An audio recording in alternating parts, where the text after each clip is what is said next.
बज चुके हैं चुनावी रणभेरी, अब होने वाला है शंखनाद। बिछ रही है चुनावी बिसात, किस करवट बैठेगा सियासत का ऊंट। नेता नहीं जनता तय करेगी किसकी बनाएगी अपनी सरकार। चुनाव से पहले चुनाव की बात, हर दावेदार से कराएंगे आपकी मुलाकात। देखिए विधानसभा चुनाव पर चुनावी चर्चा आपके अपने चैनल विंध्य लाइव पर रात 9 बजे इस्लाम अहमद के साथ। बंसल न्यूज़ के विशेष कार्यक्रम 23 की तकरार किसकी सरकार में आपका स्वागत है।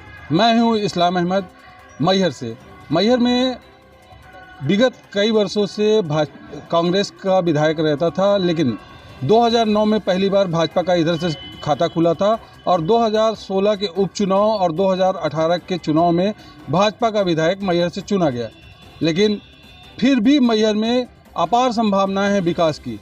इसी पर हमारे साथ में युवा कांग्रेस के नेता हैं, प्रदेश प्रवक्ता रह चुके हैं, जिला कार्यकारिणी के अध्यक्ष हैं मनीष तिवारी जी। हम उनसे बात करेंगे कि अगर उन्हें कांग्रेस युवा होने के नाते मौका देती है तो किस तरह से मैहर को चुनाव में ले जाएंगे और किस तरह से चुनाव लड़ेंगे। मनीष जी, आपका बंसल न्यूज़ में स्वागत है। आप युवा हैं, कमलनाथ कह रहे हैं लगातार कि युवाओं को ही मौका दिया जाएगा। किस तरह से देखते हैं आप पूरे चुनाव को 2023 के? देखिए, कांग्रेस पार्टी का विजन है, पिछली बार भी युवाओं को मौका दिया उसने और जितने युवाओं को टिकट मिला उनमें से ज़्यादातर जीत के आए। और पार्टी का तो जो निर्णय होगा मुझे सर्वमान्य होगा। मैं पार्टी के निर्णय के साथ रहता हूं हमेशा और रहूंगा। जहां तक प्रश्न यह है मेरा, मैं मैहर की जनता की सेवा करने के लिए संकल्पित हूं। चाहे वो संगठन के माध्यम से मैं काम करूं, चाहे वो सत्ता में आने के बाद काम करूं। मैहर में विकास की अपार संभावनाएं हैं, पर यहाँ जनप्रतिनिधियों की गैर जागरूकता के कारण आज मैहर पिछड़ता जा रहा है। यहाँ जनप्रतिनिधि संवेदनशील नहीं है। आप देखिए, पत्र लिखने से कुछ नहीं होता है। रोड में बैठकर खड़े होकर जो मुख्यमंत्री की घोषणाएं उपचुनाव में थी वो आज कोई पूरी नहीं हुई हैं।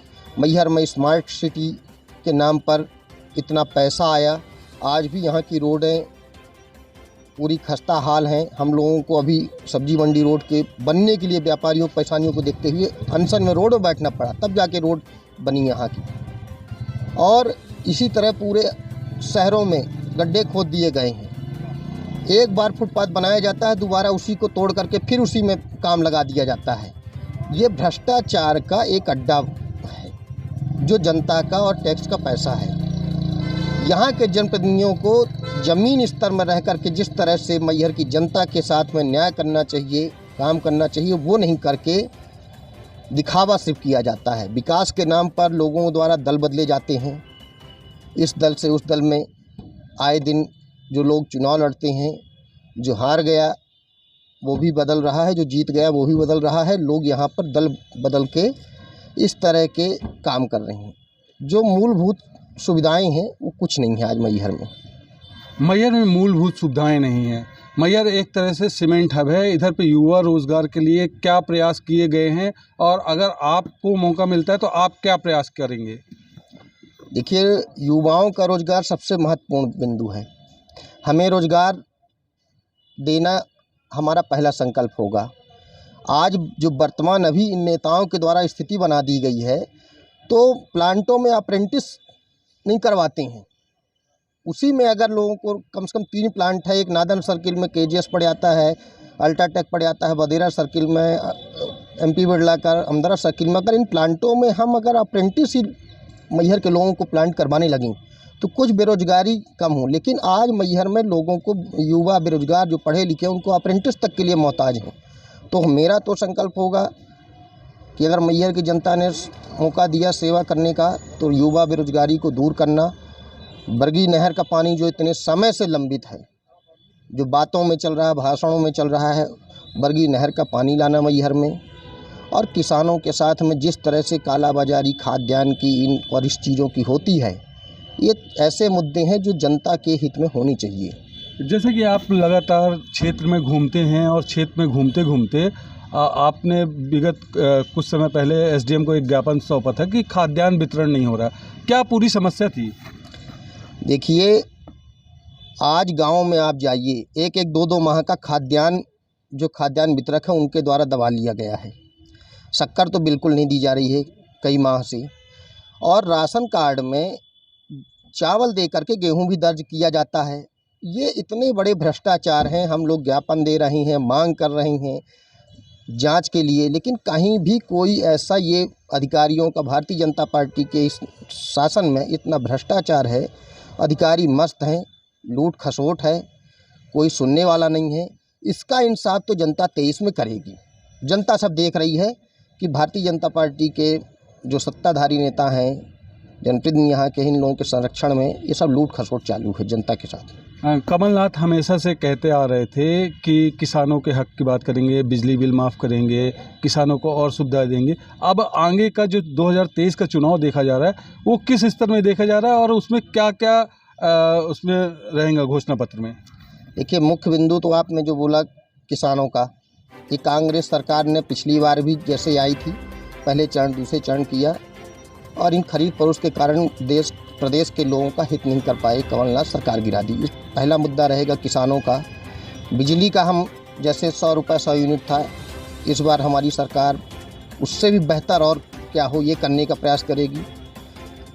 एक नया स्कीम जो गांव में आज आवारा पशुओं का चरते हैं लोगों की, और लोग जब तक गाय दूध दी तो बांधे, उसके बाद छोड़ दिए, तो छत्तीसगढ़ की तर्ज में मध्य प्रदेश में भी गोबर और गौमूत्र खरीदने का ये रहेगा। इससे एक गाँव में लोगों को रोज़गार मिलेगा, लोग गाय मवेशी बांधेंगे, उससे खाद अपने पास रखेंगे, और लोगों की जो फसल चरते हैं आवारा पशु वो होगा, रोडों में भागते हैं। गौशाला कमलनाथ जी ने बनाया, जो स्कीम उन्होंने आज बहुत सा उन्होंने ऐसा कर दिया है 15 महीने की सरकार, जो इन लोगों ने 18 साल में अपने शिवराज सिंह जी के कार्यकाल में नहीं हुआ है। कमलनाथ जी के 15 महीने की जो उपलब्धियां हैं वो मैहर की जनता के बीच में हमने लगा दिया है, उनके बैनर, वो आपको उपलब्धियां सब जगह जो बता रहे हैं। हम कमलनाथ की उपलब्धियों के 15 महीने की उपलब्धियों के साथ हम चुनाव में जाएंगे। कमलनाथ की 15 महीने की जो उपलब्धियां थे उनके साथ जाएंगे। और क्या विकास देखते हैं मैहर शहर को लेकर? मैहर शहर में टूरिस्ट प्लेस है, यहाँ टूरिज्म को लेकर के कुछ नहीं किया जा रहा है। हमारे मंदिर के बाजू से नक्तरा डैम है, अगर टूरिज्म को वहाँ पर स्थापित किया जाए, ये सब जनप्रतिनिधियों के द्वारा कुछ ऐसा नहीं किया गया है। अगर ये किया जाए टूरिज्म को लेकर वहाँ, तो एक अच्छा खासा लोगों को रोज़गार मिलेगा, लोगों को पर्यटन को बढ़ावा होगा, और औद्योगिकरण यहाँ का पूरा पैसा जो मैहर के विकास में लगना चाहिए। क्रशर इतने हैं, प्लांट हैं, उन सब का पैसा मैहर के विकास में न लग के लूट खसोट में लगा है। पहले तो हम यही बहुत कुछ करवाएंगे इन सब चीज़ों को लेकर। कमलनाथ ने मैहर को जिला भी घोषित किया था, लेकिन जैसे ही सरकार बदली वैसे ही वो घोषणाएं हो गई। आज जैसा कि मुख्यमंत्री मां शारदा के दर्शन करने आए थे, माता उनको माफ़ नहीं करेंगी शिवराज सिंह जी को। कमलनाथ जी वचन के पक्के हैं, जो बोलते हैं वो करते हैं। जब सरकार बनी, कमलनाथ जी ने जिला बनाया, वहीं निवाड़ी को जिला बना, इन्होंने स्वीकार कर लिया उस कैबिनेट के फैसले को, और मैहर को जिला इन्होंने नहीं स्वीकार किया। ये मैहर की जनता के साथ द्वेषपूर्वक भेदभाव किया गया है। मैहर की जनता भाजपा को इसका सबक सिखाएगी 2023 के चुनाव में। तो क्या इस बार जिला बनेगा अगर सरकार बनती है तो? हमने तो बना ही दिया, कमलनाथ जी ने। सरकार आएगी तो कमलनाथ जी तो अपने फैसले पर वो अडिग हैं। कांग्रेस ने तो ऑलरेडी जिला बना दिया है। भारतीय जनता पार्टी निवाड़ी को स्वीकार कर लिया, लेकिन मैहर को नहीं किया है।